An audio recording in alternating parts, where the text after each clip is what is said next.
Well, the impact of job loss is being felt nationwide, especially among black women in the labor force. According to the U.S. Bureau of Labor Statistics, in February, more than 10.5 million black women were employed. But by June, that number dropped below 10.3 million.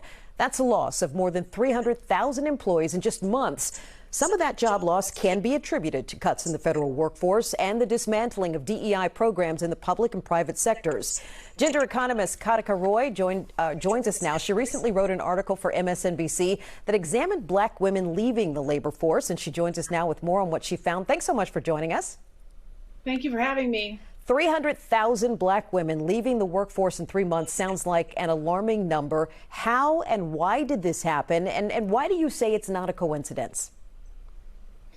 Well, the job cuts, yeah, it's a good question. So if we take a step back, this is an economic alarm bell. You know, the primary piece that we are seeing is the federal job cuts and the agencies that were actually targeted for those cuts, which such as education and healthcare, which are predominantly employed black women. So for instance, y'all like, share, subscribe, comment on the video, interact with the channel, man. We're about to get into this topic right here.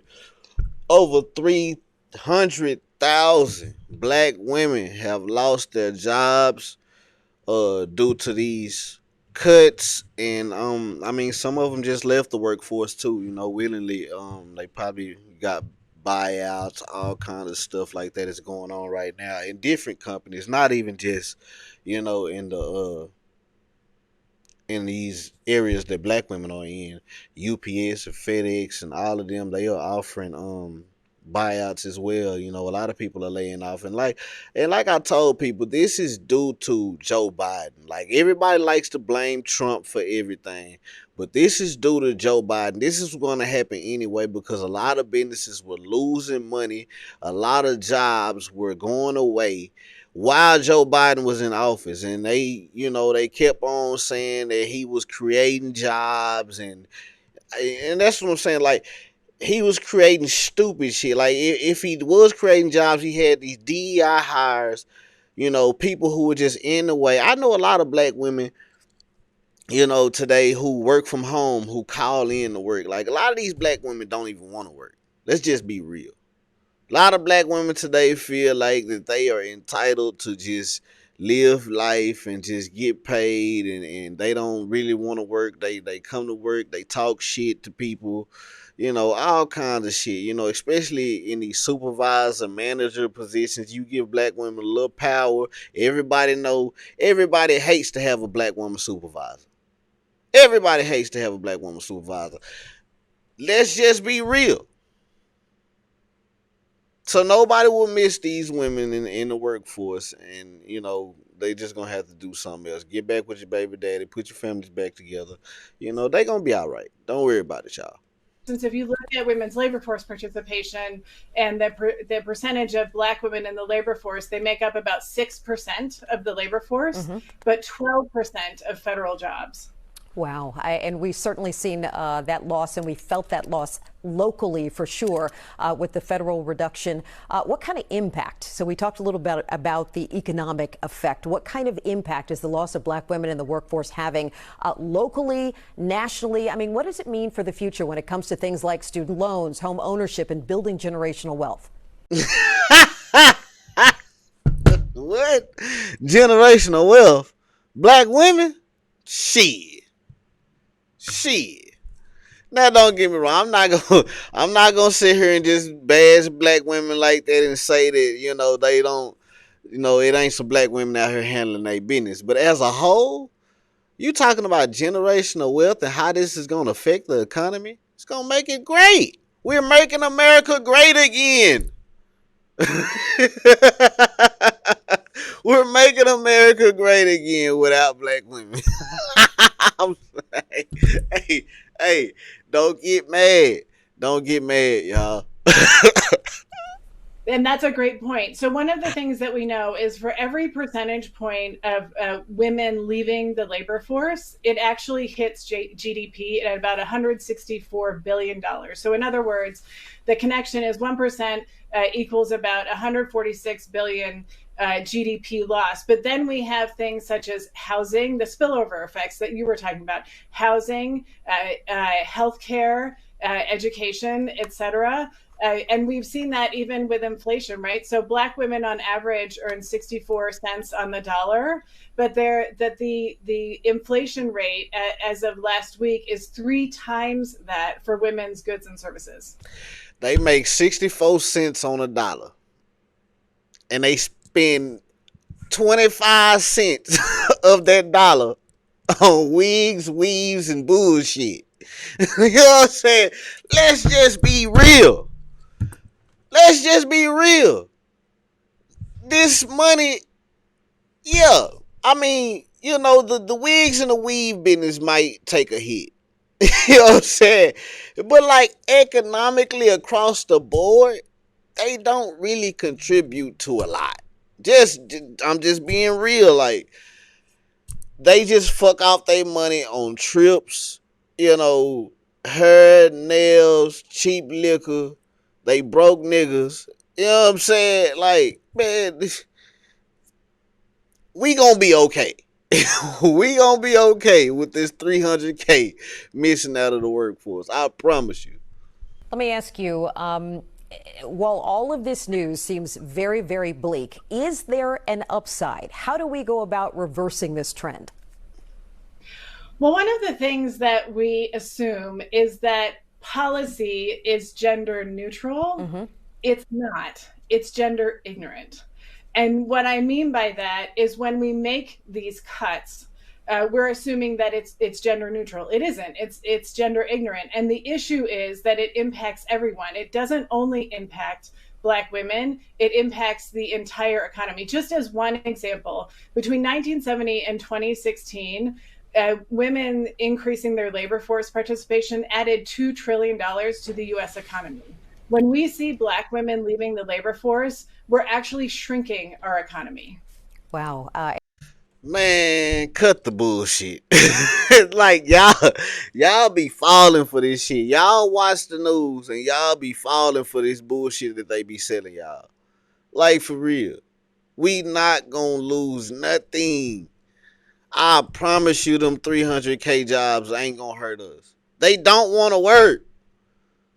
Half these motherfuckers do not want to work. They stay pregnant. You know what I'm saying? Like,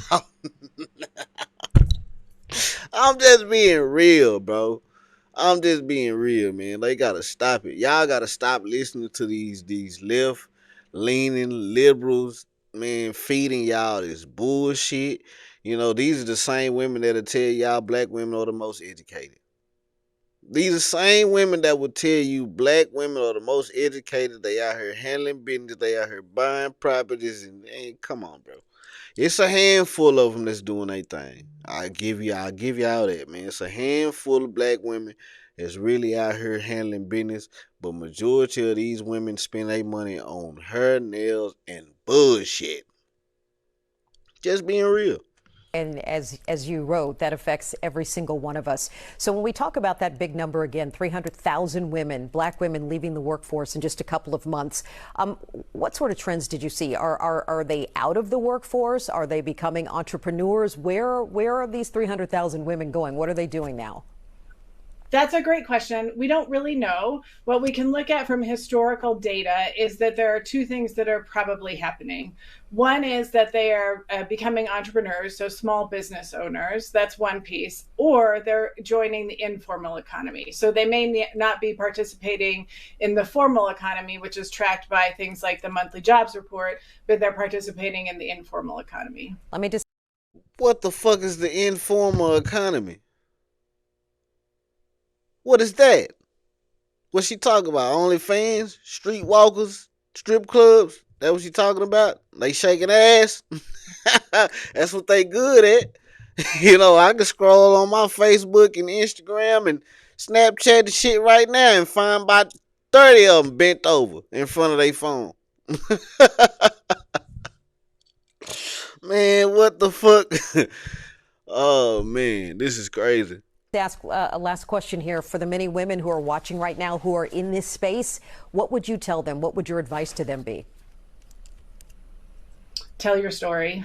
I would say stand up and speak out. We need, the uh, stories that I have heard just from publishing this article 5 days ago are incredible, and we need to hear your voices, and we need you. This is not just an issue of equity or fairness. This is actually an issue of economic opportunity for everyone. All right. Gender economist Katika Roy, thank you so much for joining us. We appreciate your perspective. Well, there y'all have it. 300,000 black women have left the workforce willingly and unwillingly. You know what I'm saying? They like basically they want to blame Trump. They haven't said Trump, but that's what they gonna blame. They gonna blame Trump for the cuts and the layoffs and all that old kind of shit, saying that he targeting black women. And even if he is targeting black women, can you blame him? Can you blame him? 92% of black women voted for Kamala Harris. And y'all expect this man to do something for y'all. Y'all really expect this man to care about y'all and y'all jobs and y'all wigs and y'all weaves? No. No. Go back home, put your families back together. You know what I'm saying? I'm telling y'all what to do. I'm telling y'all how to help yourselves. Go back home. Put your families back together if you can. If your baby daddy haven't moved on and found him a new woman, go back, put your family together, put y'all money together, y'all build together, and let's make black families great again. Just like we making America great again. That's when America was great, when we had black families. So go back and put your black family together so we can make America great again and y'all can stop being mad at Trump. Y'all like, share, subscribe, comment on the video. Let me know how y'all feel about this topic, man. Hit the link in the description. You want tattoos of the person you in Dallas, Texas, holla at your boy. Like the video, subscribe to the channel. Don't be a lame like these black women losing their jobs that they didn't even want anyway. It's crazy. What's going on, my good people? If y'all want custom rugs for your home, your business, or simply just trying to get a gift for a friend or a family member, come holler at us at Rug and Style, man. We have some in stock, and you can also put your custom rug order in. We can do any design, any cartoon character, any team. We can do portraits, whatever size you want it, just let us know. Follow us right now on all social media platforms at Rug and Style. The fastest way to get in contact with us is through Instagram. Send me a DM, send me your design and how big you want it, or you can click the link in my bio and go on our website and put your order in online. Follow us right now, Rug and Style, on all platforms. Let's get your custom rugs done today.